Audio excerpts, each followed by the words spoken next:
Welcome to a journey through the intricate tapestry of life.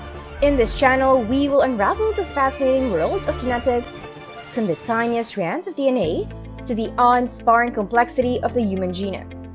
Join us as we explore the blueprint of existence and uncover the secrets that shape all living beings. Welcome to Nourish and Thrive, where you nourish all aspects of your life to the best and thrive however you like. Don't forget to like and subscribe to the channel to join our community with thousands of members. Let's get on with the video. Viewing bodybuilding through the lens of genetics reveals three distinct factors. The initial aspect pertains to skeletal composition and muscle connections. Though it does not directly influence overall muscle mass, it significantly shapes one's aesthetic appearance. Often natural bodybuilders, typically of shorter stature, emanate a denser, more muscular look due to these characteristics. The second facet involves the speed at which muscle development transpires. Essentially, this factor is quite self-explanatory. If individuals of varying genetics undergo identical training regimens, the outcomes will substantially differ. Various studies showcase this broad spectrum of muscle gains over relatively short spans. The third factor delineates the innate limit, the utmost capacity for muscle growth under impeccable conditions and limited time. While this is closely linked to the rate of muscle development, it is not an exact match. Some studies indicate that while certain individuals might initiate gains more rapidly, others catch up over time. This implies that even if initial progress is moderate, substantial peaks can eventually be reached. However, this becomes less pertinent compared to early-stage muscle growth speed, as most individuals won't approach their genetic limits, nor might they wish to. Our evaluations can be as twisted as a contortionist in a funhouse. Those born with inviolable genetics might downplay their genetic jackpot, attributing their gains to hard work, while the rest of us might wonder if they have a secret deal with a fitness fairy. Now and then, you might spot someone effortlessly outgaining you while barely breaking a sweat. It's like they stumbled upon the cheat codes for bicep growth. Without having their life story on a flash drive, it is a Sherlock-level challenge to confidently declare their genetic lottery win, making your comparisons a bit like trying to judge a dance-off when only two people are on the floor. Moreover, even if you and your companion both possess notably strong or weak genetics, your perspective can remain distorted. Drawing comparisons between your own progress and averages noted in research is challenging, primarily due to the difficulty in exactly replicating the applied methodologies.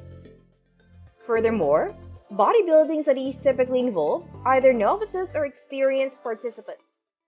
But since gains decrease progressively over time, discerning the precise level of expertise among the experienced subjects is crucial. For instance, a study showcased individuals achieving lean body mass growth exceeding 2.5 kilograms in 10 weeks.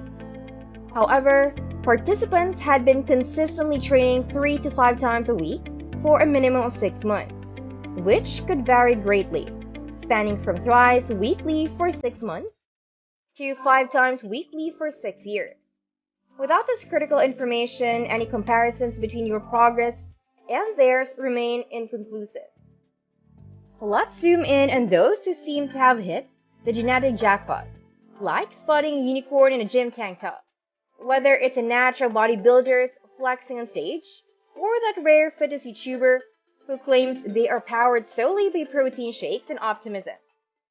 These folks put genetics and dedication in the blender and hit the max setting. But wait, before you start reprogramming your DNA with protein shakes, remember they are the sparkly exceptions, not the norm.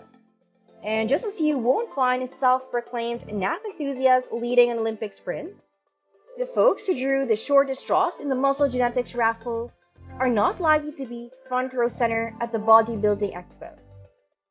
Referring to a 12-week study focused on bicep size, a bell curve distribution becomes evident. Though this solely applies to biceps and can't be extrapolated to overall body hypertrophy. This leads to another noteworthy point. Variations within individuals. Certain muscles appear more receptive to weight training than others, possibly influenced by bone structure, muscle insertions, or muscle fiber composition. Despite lacking a consensus on a balanced program, most individuals observe specific muscles progressing faster while others lag behind.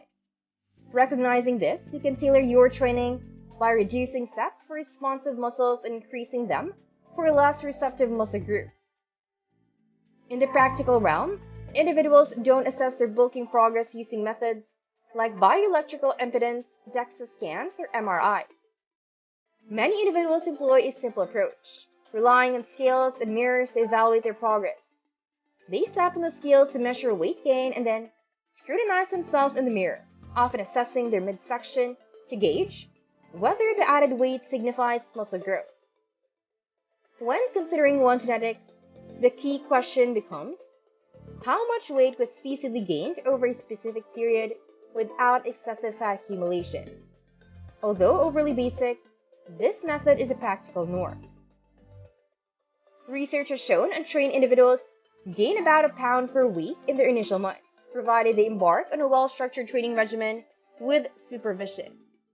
This level of guidance is unrealistic for most. However, considering averages from studies and factoring in real-world imperfections, like not having constant coaching over a year, it's plausible to assume that those with typical genetics could gain around 15 pounds in their first year. A significant portion of this increase might appear as muscle. Achieving this progress in the initial year suggests reasonably good genetics, potentially leading to well-developed muscular physique within 5 to 10 years. Some of you might have experienced greater weight gain while maintaining relative leanness, possibly indicating above average genetics, or perhaps just slightly above average. On the other hand, some might have gained a comparable amount of weight, but predominantly in the form of fat. In such cases, genetic potential might be on the lower side, or the training might not have been optimal. This is where the challenge lies. Assessing genetics is not straightforward. If your weight gain was minimal in the initial year, it does not necessarily signify poor genetics. It could imply that your calorie intake was not sufficient. Gaining around 15 pounds of total weight in the first year of lifting is generally reasonable for most individuals. Projecting further, you can roughly halve that progress each year. Thus, within 5 years, a cumulative gain of approximately 30 pounds, primarily if not entirely muscle, is plausible. This estimation might even be conservative, but regardless, adding 30 pounds of muscle to almost any physique should yield a noticeable transformation. An intriguing aspect is that this basic approximation can help gauge your genetic potential ceiling. And that ends our video for today. At Nourish and Thrive, we are grateful for your company on this enlightening journey. Remember to hit like, subscribe, and hit the notification bell for more insights. Thanks for being part of our community. Stay strong and keep thriving.